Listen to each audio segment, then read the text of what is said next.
Hello, hello. Hi. Hi, my name is Jamila. Was one of the nurses helping you out today. Who do we have here? This is Steve. How you doing, Mr. Steve?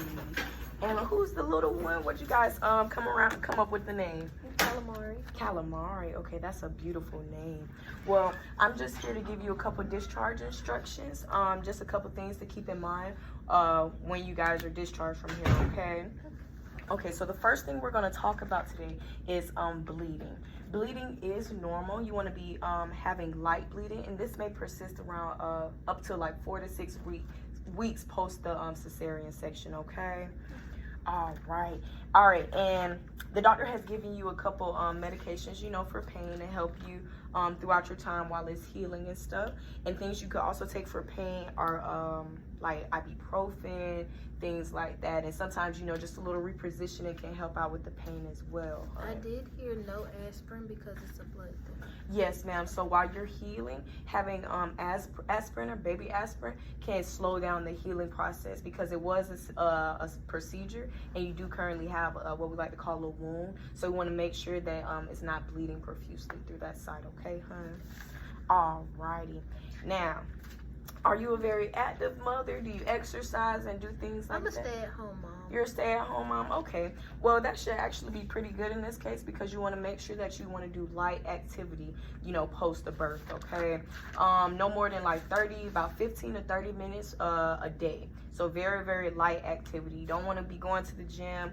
If you want to go outside and, walk around, you want to make sure it's a really slow, very slow-paced walk and no more than 30 minutes, okay, You hear that, hon? Steve? I can't walk the dog. Stop asking. Look, yep, you're going to have to walk the dog. And also, you're going to have to drive too, hon, because we don't want you driving and stuff because, say you have to take a long drive and stuff. We don't want you to be doing that because you want to keep that light activity and keep those low stress levels, okay? All right, so you did have a C-section, and like I was saying earlier, it is a wound. So care with that is very, very important that you keep up with that. When you clean in the area, you want to make sure you use warm water and dry it completely. So after you bathe, make sure you pat dry it or towel dry it, or even do like a cool blow dryer to make sure that that area stays as dry as possible, okay? And even though I like to have go shopping, get those nice cute tights and cute shorts. We want to make sure we have very loose clothing or loose cotton on that area because too much pressure or too much not enough breathable clothing can actually cause you to have an infection and things of that nature. Okay, love? Do you have any questions regarding cesarean care? No. No, ma'am? Okay. Steve, do you want to hold it? Want to hold him? But he's all scared. It's okay. There you go. Perfect. Awesome. That's so wonderful. Look, you get your bonding time too, Mr. Steve. Alrighty. So, have you ever heard of what's called postpartum depression, love? Yes. You are? Tell me a little bit what you know about the postpartum depression. Well, for me, I already have a little bit of anxiety and depression, so I know it's detachment from your child and the loss of appetite. Yes, ma'am. So it's very much like that, and it's actually pretty good that you actually did your research prior to getting pregnant because you want to make sure that you come in for a follow-up if you're feeling major depressed or if you're having what we like to call suicidal ideations about yourself or feeling like you could harm the baby in any way. We want to make sure you get you in as soon as possible because maybe the doctor needs to put you on what's called an SSRI or any type of antidepressant medications and add that to your regimen, okay? And with any medications taken, make sure you adhere to the exact regimen that has been given, okay, hon? Alrighty. So regular follow-up. You want to come in about the first week or two to make sure that for you yourself to come in and do a follow-up the first week or two to check on, your vitals, see how you're doing and adjusting to, new motherhood and things like that.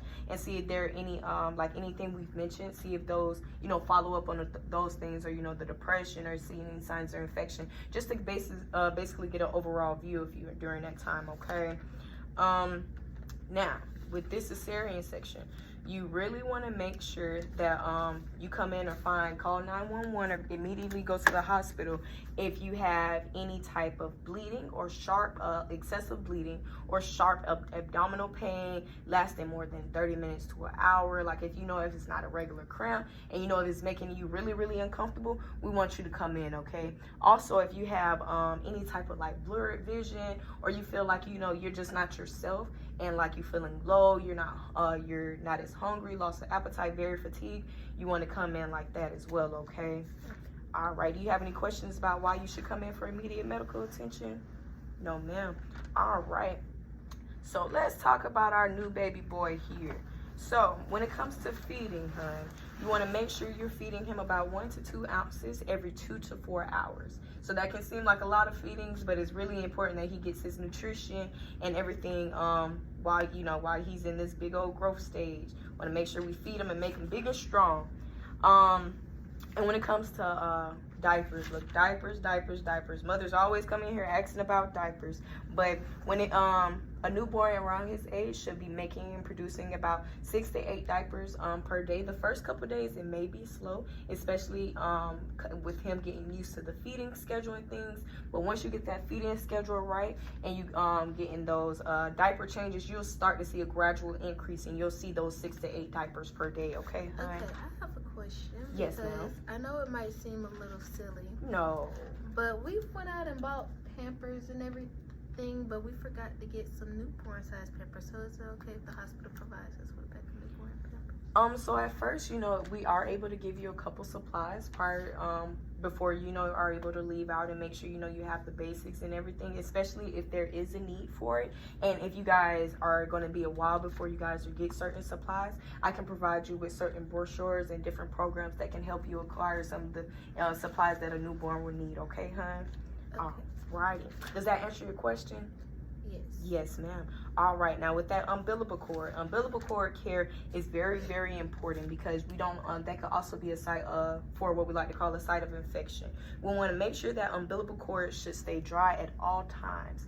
So when doing diaper changes, and not so much friction on them. So when doing diaper changes, you want to make sure that the upper flap that on the diaper isn't directly pressing on the umbilical cord, doing any type of rubbing or friction, because you want to make sure that that stays very dry.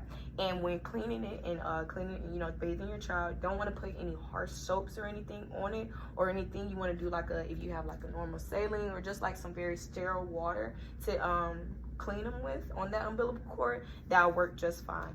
Now you also want to make sure you're monitoring for like, you know, different signs of like infection, and you want to make sure that no one's like tugging or no type of aggression is happening to the umbilical cord, because eventually it'll fall off on its own. Okay, and if you see any type of abnormal swelling or anything through the umbilical cord, you also want to make sure you bring him in for that. Okay, because that could be very very, very important that we look at him and check out what's going on.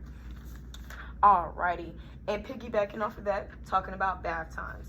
So with newborns, you want to make sure you don't use any type of harsh soaps, any type of harsh chemicals, perfumes, things like that can be very irritable to their skin. And when you're bathing them, you want to make sure you bring them in cool to lukewarm water, but not too cold, not too warm. You can check the temperature. You could use the baby thermometer. They have bath kits, or you can just do a little like hand check on yourself to make sure that the water is not too hot.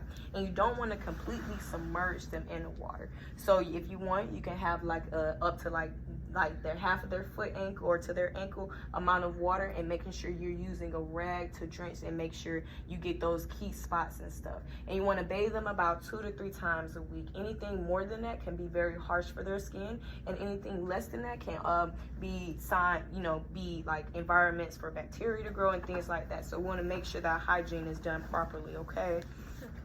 Alrighty, have you ever heard of SIDS, hun? Yes.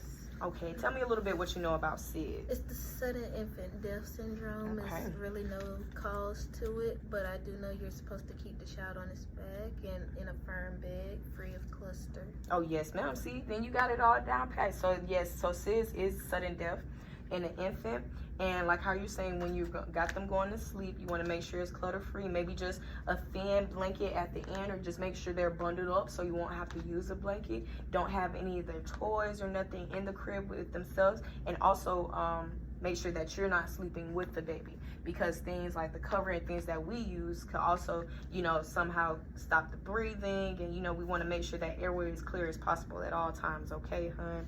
And you should be like, I know in the beginning, it probably seems like the sleep is all over the place, but you want to also make sure you're monitoring their sleep patterns until they fall into a routine. And they should be sleeping about on and off about 8 to 9 hours throughout the day, and about 7 to 8 hours at night, okay? So make sure they're getting their adequate amount of rest and anything like that, okay? All right, let's see what else we have here for you. Oh, so temperature. Have you ever taken a rectal temp or seen any videos about taking a rectal temp? Okay, it's very important that you guys get a rectal thermometer in this case, because you want to make sure that you monitor his temperature, because temperature, high fevers and things like this could mean that they have an infection.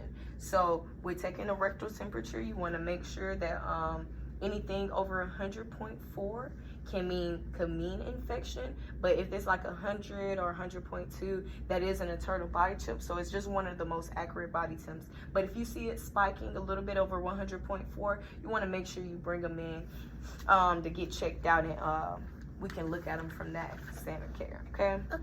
Alrighty. So did you have him circumcised, hun? It said, did he get circumcised, Steve? yeah, I was about to say, yeah. Ooh, wee. Okay. So with circumcision care, it's also very important, just like the umbilical care. You want to make sure that you want to clean it with plain water and keep the area very dry, but not sticky. So when it comes to like changing diapers and things like that, after every regular diaper change or just a wet diaper change, you could put a slight thin layer of Vaseline on the diaper, not on the penis itself, to make sure that it doesn't get that stickiness. You may see a little bit of like wound healing where you see slight, and it shouldn't be blood, but it could be a little pus, it could be a little sticky, but you just want to clean that with plain water, warm water. And every time he takes a number 2, you want to make sure you wipe that too, okay? Because when we don't want any feces or anything, different bacteria come into that wound area, okay? So it's very important that we do those circumcision cleanings. Alrighty, so have you ever heard of a booger? Well, in my family we call it a booger sucker, but it's like the little blue sucker that they go on. Yes. Okay, so yes, ma'am, when it comes to his airway, you want to make sure that you use this to clear anything out his nose or his mouth, because at this age he is like more liable to choke and it's harder to swallow. So after feedings and stuff, you just want to make sure you monitor, make sure everything goes down, he's not coming out his nose, he's not snotting too much, and keeping that airway clear. And you can do that by just like exhaling before you put it in. You can squeeze all the air out of the booger sucker, then insert it into either the nose and mouth and let it suck up, and then discarding and doing it the same until, you know, it's like his breathing is better, okay, hun? Alrighty, and you want to make sure you keep the environment as clean as possible to keep down infection. All right, we want to make sure we have a very infection controlled environment. So make sure that you're like any toys that he have, you want to clean them frequently and make sure they dry. You never want to give wet toys with any type of chemicals or anything back to the baby. And also, if family comes around, you really want to make sure they wash their hands before touching the baby, after touching the baby, and you yourself before feeding and, you know, interacting with the baby, doing diaper changes. You want to make sure you do some good hand washing, because are these very sensitive areas that could possibly cause infection to the child, okay? You want to keep it, I don't know if you guys are smokers, but if so, do not smoke inside of the house or in areas where the child is, because that stuffy environment with all those different type of pollutions can be very detrimental to the child, and especially in this very important stage in their growth development, okay? So if you guys are smokers, smoke outside, or don't smoke in the car, or don't smoke in a room, and have the baby around, okay? That's, you know, if you guys are smokers, of course. So different signs and symptoms, like I was saying, it's a lot of things that could possibly cause infection. So maybe I should tell you what to assess for when it comes to infections. Like we said, that rectal temp, be careful if that rectal temp is anything 100.4 or higher. That could mean infection. So he's peaking a little fever. You'll feel his body be hot if it is a fever, around his head, neck, arms area, maybe even around his inner thighs. And that could possibly mean that, you know, he's catching a fever. He could be restless. And what I would remember, piggybacking what I was saying about the children do need their sleep, amount of sleep, like 8 to 9 in the daytime and about 8 at night. If he's picking a fever, he'll be more irritable. So it'll seem like he's restless in times where he's usually sleeping. He may not be sleeping, or, you know, he just may not be sleeping at all. It could be, you also see crying times change. Prior to, if there's no infection, you may see him crying if he's hungry, or crying, you know, if he's sleepy. But with that infection, you'll see crying more excessively throughout the day, okay, hun? So that could also mean that the baby's irritable or some type of way uncomfortable. And that type of irritability can mean infection as well, okay, hun? And also always in anything, make sure you monitor how he's eating, how well he's eating, because also a loss of appetite and poor eating in him can mean infection. Like it could be a stomach bug where he doesn't want to ingest or things like that. So you just want to monitor for slight changes like that, okay? All right.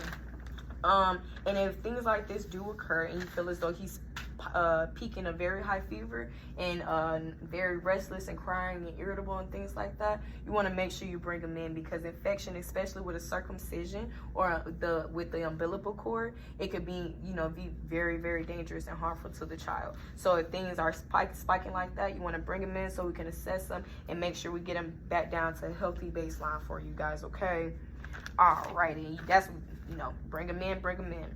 Now, when it comes to follow-up on the child, you want to make sure you get him a follow-up about 3 to 5 days.